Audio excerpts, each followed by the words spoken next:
Hey, Paragon Traders. I just wanted to do a really follow up, a sequel, if you will, to the legging in video last week.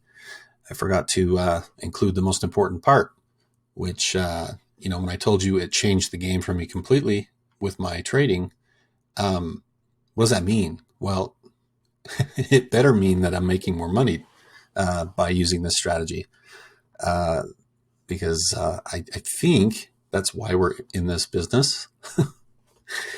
Unfortunately, making money is a part of life, rather crucial one, and very important to your freedom as well. So I figured I might want to explain how it does that, rather than just where to put your stop loss. And I actually read a quote the other day. I'm probably going to kill it or destroy it because I'm sure it was more eloquent than the way I will put it. But it says, "Don't." It says, "Play to win, don't play to not lose." So last week's video, and I immediately thought of my last week's video, which only focused on stop losses. We don't want to break our stop loss. We don't want to lose more than we say we're going to. Well, that's playing to not lose. We want to play to win. And so I thought I'd go over what it means in terms of monetary benefit to be legging in as these trends continue. And I will say before I even start this that when you get a trade where you can have an entry and then legs in before you exit, those are rare. Those are rare times, especially unless you're forcing the leg in. You know what I mean? But when they're justified and you're seeing support from the price action, your secondary indicators, whichever ones you like, those are rare. So be sure when you're legging in, you're doing it at times when it makes sense, and at price points where we've learned to do so. Anyway, I have I added a little bit to the spreadsheet, and so I'll go through it. Same things, but I'll show you why it matters. Another thing I wanted to emphasize is when you're utilizing legging in, make sure you are, like I said, you don't really normally get this many chances to leg in before you have to exit.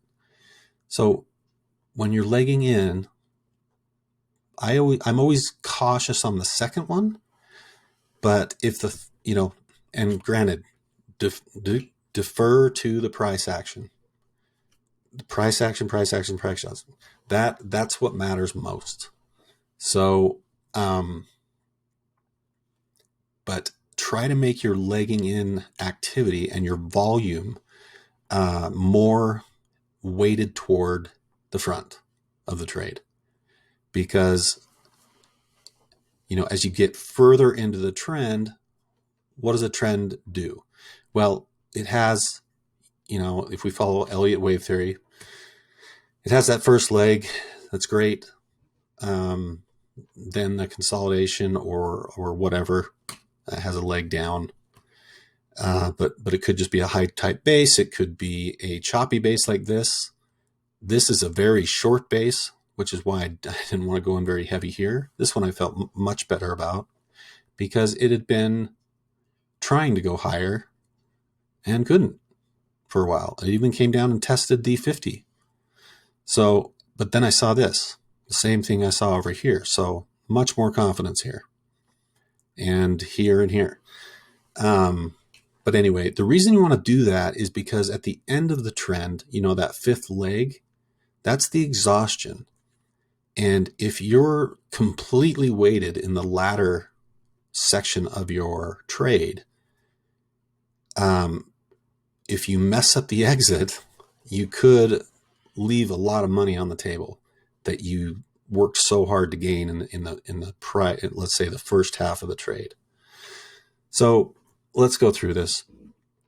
Obviously, I thought here, okay, this yes, it came up, formed a new swing high, came down, then we had another bullish candle to kind of erase.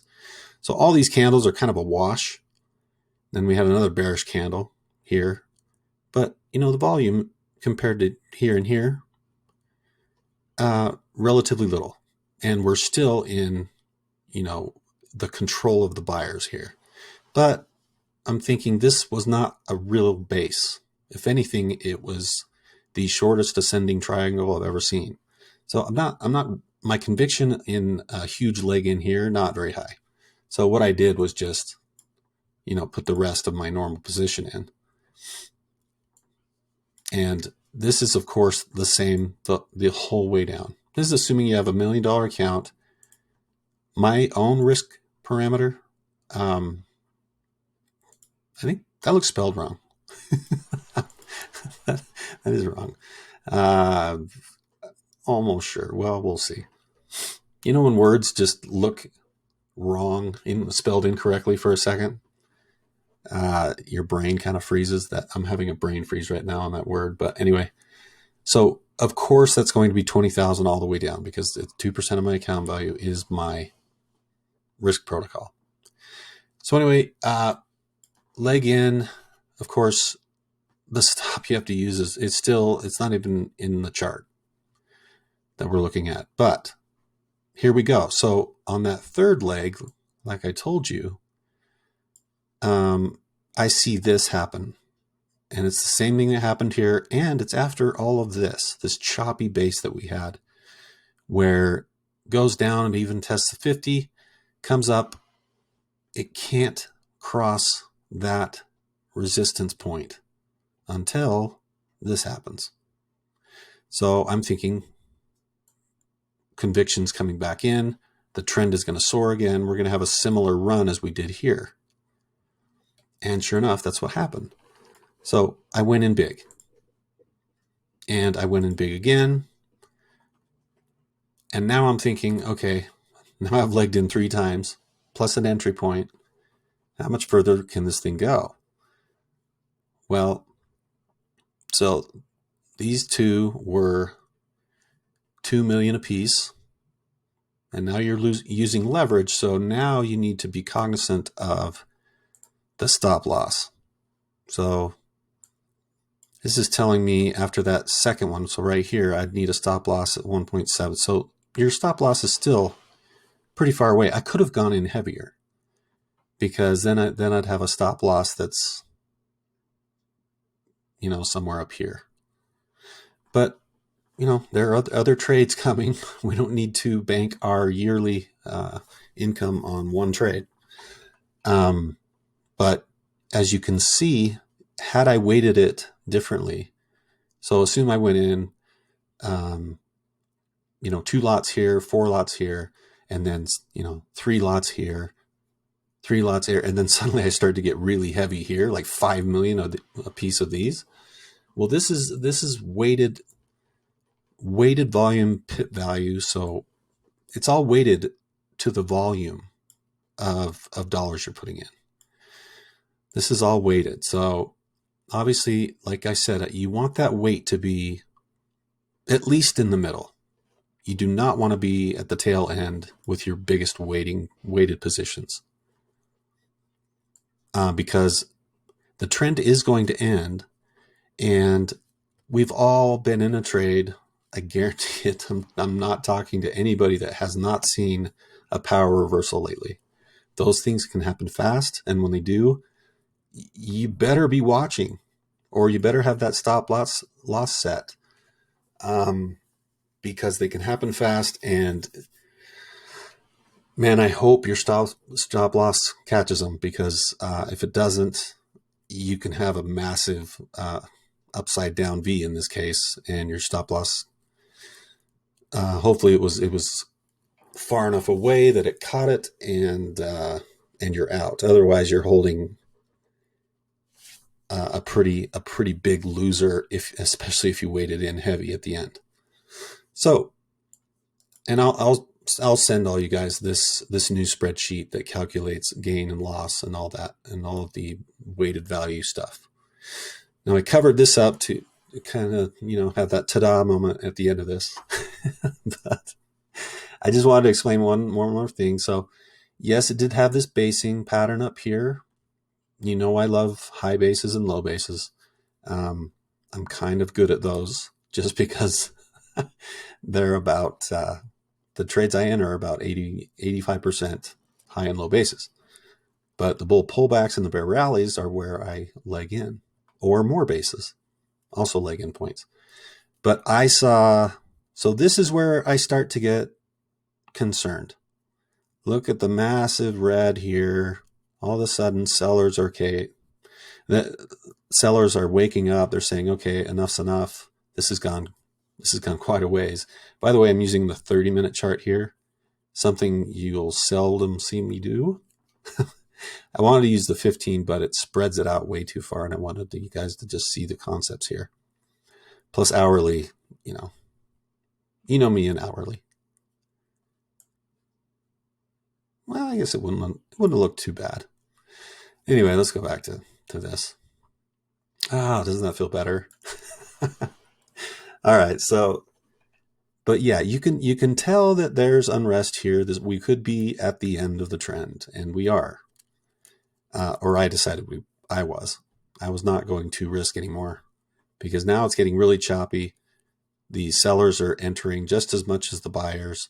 The conviction is just as much as the buyer's conviction. And right here, actually, they take over. So this is where I get out. And all those price points are recorded in the spreadsheet.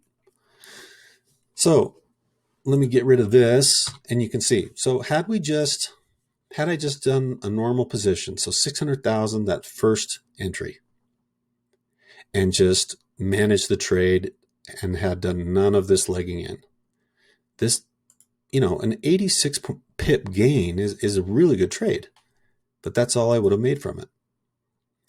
Because of the legging in activity, the same pip gain created almost 4 times the result.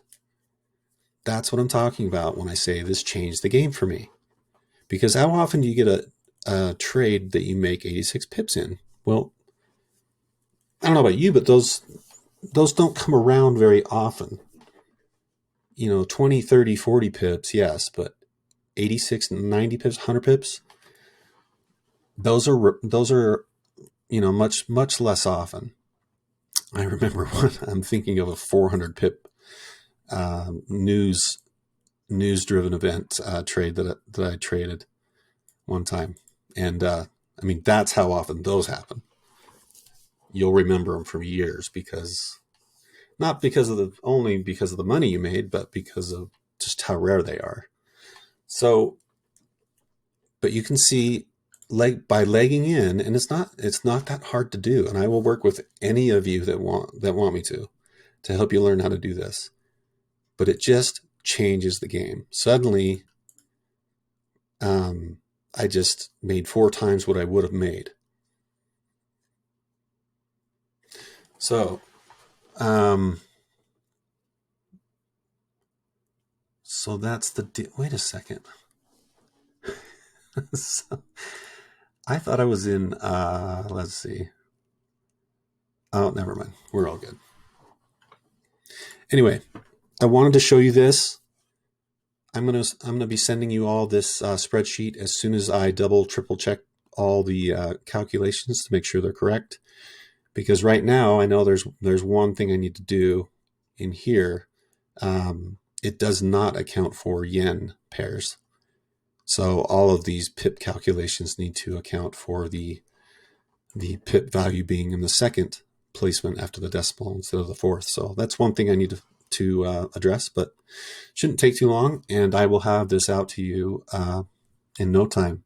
But this is the new spreadsheet that you can use when you're doing your legging in, if you decide to utilize this strategy. If you don't, that's fine. Whatever works for you guys is what we want you to do. But I wanted to show you that because, like I said, it was a game changer, not because it helped me know where to put my stop losses. Like last week's video kind of suggested was the most important piece. Yes, that's important, manage your risk, but make more money on the trades that work. Make more money on the trades that work and manage them well. All right, I'm done for tonight. Let's see what's out there. I'm going to go see what's out there right now. Go hunting, but trade well, and we'll talk soon.